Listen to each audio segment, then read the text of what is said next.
I'm Shelby Jones, and my speech is on Crouzon syndrome.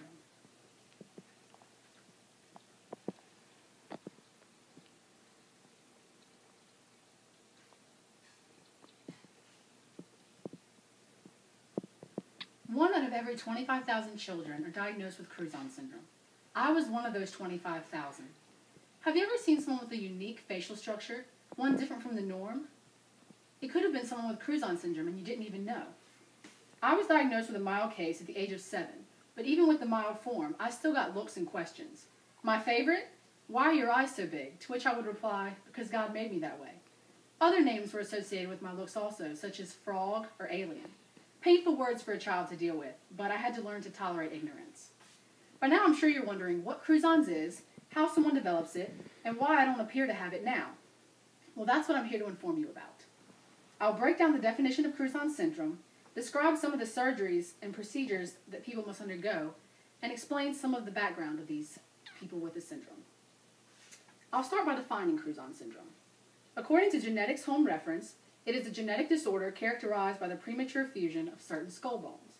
What does that even mean? Well, I'll break it down for you. We'll start with genetic disorder. This means that most cases arise from heredity, from the parents' genes.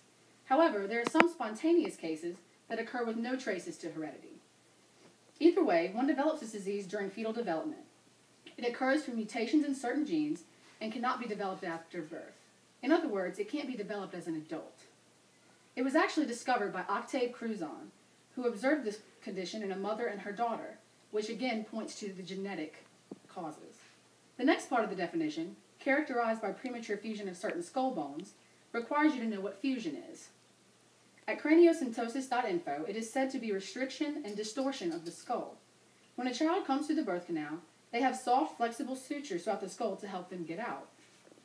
As they continue to grow, these sutures grow with it to allow for brain growth and facial development. In a child with Crouzon syndrome, these structures are fused or stopped. The growth will no longer occur. And this could lead to vision problems and even intellectual problems or retardation. I had a mild case, which only affected my upper jaw and cheekbones. So, what are the characterized looks of someone with this genetic mutation and fusion of the facial bones? Many features are affected. Those with severe cases have cone-shaped heads, beak noses, low ears, bulging eyes, flat cheeks, and underbite and dental crowding. In my case, I had the bulging, protruding eyes, flat cheeks, and underbite and dental crowding. My ears are kind of low too, but who's looking? This is actually a picture of me at 12 years old. And you can see the protruding eyes and the underbite and the flat cheeks. All right. So why do I not have these features now? Well, children with this disease must undergo surgical procedures to correct the facial structure. I actually had my first surgery at age 14, and it was called Lefort 3, or the halo. This is what I had to wear for 9 weeks. These screws went into my head to hold it in place, and these wires connected to my cheeks to help pull my cheekbones forward. I also had a metal contraption in my upper jaw that helped pull my jaw forward, my upper jaw forward.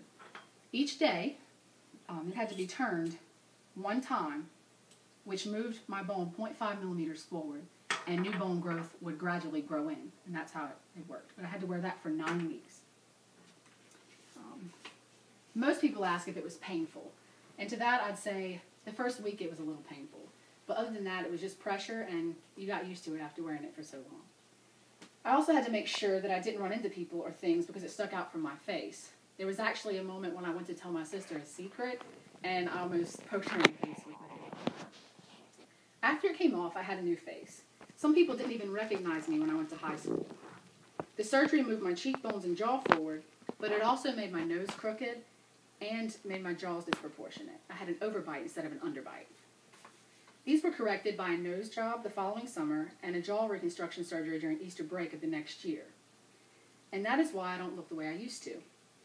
Most with major cases have to have surgery much earlier than age 14, and sometimes, and these are severe cases, and sometimes this ranges from 20 to 30 surgeries by the time they're 5 years old.